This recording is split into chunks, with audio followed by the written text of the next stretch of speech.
This special SalemNews.com report is sponsored by Pioneer Pacific College.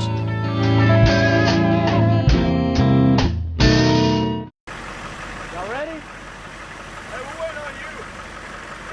Heads up. Marines at the Asad Air Base in Iraq are on a constant vigil, with combat patrols in their area of operation going on around the clock. The unique part is that most of these Marines doing the work of infantry platoons are actually pulled from other jobs in the Marine Air Wing that are related to aircraft and air support. The thing that separates Marines from the other military services is that even those with highly technical training and qualifications are always able to take the Corps' most basic and often most important role, that of the grunt or infantryman. Everybody is a rifleman at first, then you go into your MOS, which is your specialty. We're not supposed to be grunts, that ain't our job, but everybody ain't doing their MOS. Like my gunner, he's avionics, obviously, but he learned how to be a gunner, and he's actually a badass gunner now.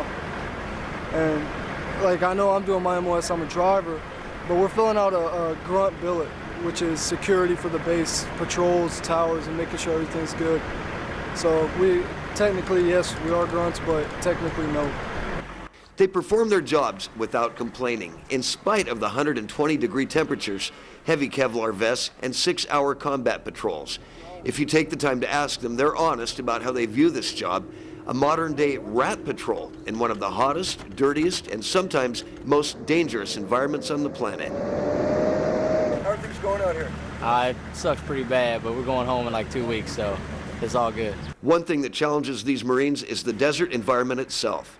As we would see throughout the patrol, the land here grinds away at the lifespan of the Marines' Humvees, laden with armor that they were never intended to carry. The main thing is, you think it's just a lot of desert, but it's really hilly. It's bad.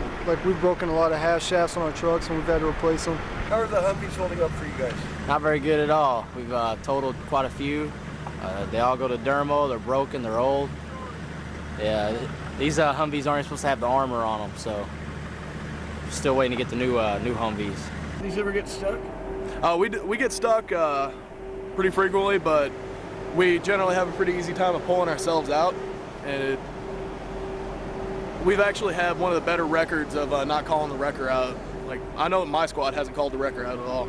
This terrain's tough. Sometimes it can be. It was harder in the beginning because we didn't know the terrain too well, and we didn't know ways around, but a lot of these wadis, now we figured out easy ways to get through them and ways to get around them. So it's gotten easier as the deployment's gone on. Along with modified military jobs, the small number of Marines performing these roles are seeing other changes. One of these is the role of the strategic corporal. These non-commissioned officers are performing a job normally held by lieutenants. Well, right now, being a corporal, being a patrol leader, so it's the NCO's war. NCO's got to take care of a whole lot more than maybe what they've been asked to take care of in the past.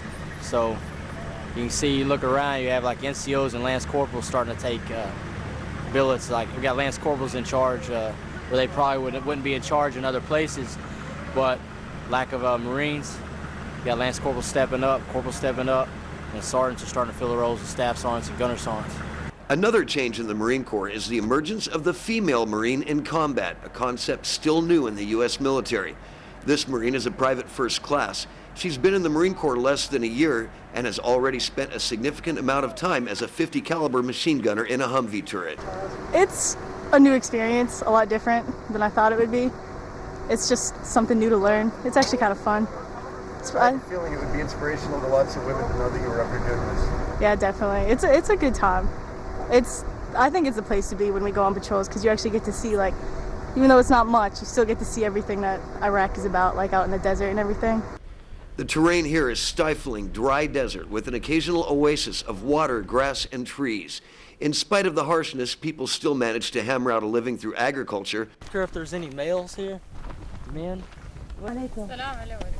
One of the first stops on this patrol was a remote Iraqi home where one woman stood outside awaiting our arrival. An Iraqi female interpreter traveling with this platoon translated the conversation between the Marine corporal and this local national. All right, so there's no men around here? There isn't. All right. Well, tell her we're not going to bother anything if there's no men around here. The story in Iraq today is unexpected for many Americans. The country was technically at peace prior to the U.S. occupation, but it was ruled by the unflinching and egotistical mind of Saddam Hussein and his ruling party that exercised little in the way of humanity or fairness toward its average citizen. I was talking to an Iraqi the other day, and it was our interpreter, and he said that I asked him if they wanted us to get out of here, but because a lot of the Americans think that we need to pull out, but he was telling me that the Iraqi people, even in Baghdad, were talking about how they don't want us, the Americans, out because they go to the Americans and know, hey, we're safe. With the Americans, we're safe. Because I wanted to get out of here. I hate this place. I hate Iraq. But he was telling us how everything is better with the Americans. So, I don't know, it kind of changed my opinion a little bit. Like, maybe we don't need to get out of here.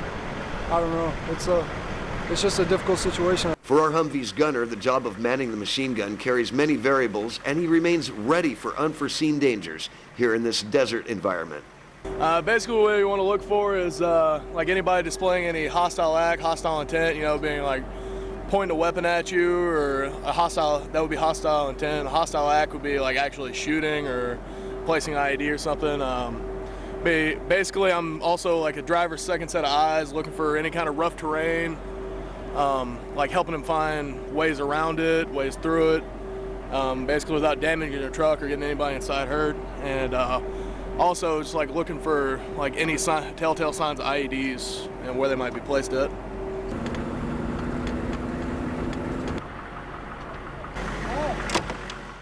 The next stop was another Iraqi home where there were several males. A pet dog sounded the alarm of our arrival, yet seemed too busy trying to stay cool in a puddle of muddy water to care too much.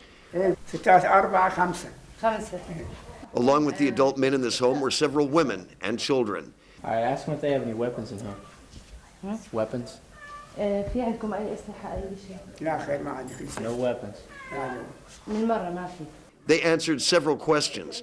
Corporal Arvin had some concerns over a weapon that was found in this home the last time this platoon of Marines passed through. The senior man of this household was a man of stature in this part of the world. His red scarf indicates that he's a Haji, a Muslim who in his lifetime has completed the pilgrimage to Mecca in Saudi Arabia. It is a title these Islamic people hold in high regard. All of the men in this house were quick and willing to show their identification, and they answered the questions the Marine Corporal asked without hesitation. The Marines have always been known as the service that performs the hardest duty with the most minimal equipment. And it wasn't long before another Humvee gave up the ghost, requiring these troops to secure another tow rope and haul another one of these several-ton beasts out of the sand trap and onto more secure ground. 2, 3.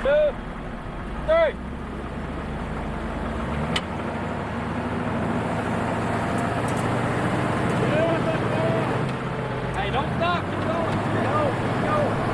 The vehicle is due to be replaced in the future with an improved version that is similar, but has better protection and a V-shaped bottom that will help greatly in deflecting the deadly blasts incurred when an IED, an improvised explosive device, detonates beneath them. These Marines have had to pull 2 vehicles out that got stuck today. This terrain is just unimaginably unmaneuverable. And now a vehicle snapped an axle and they're gonna have to sit here for about 3 hours for a wrecker to get here. That's how this day ended for this patrol. In the Iraqi desert near Al-Assad, I'm Tim King reporting for SalemNews.com.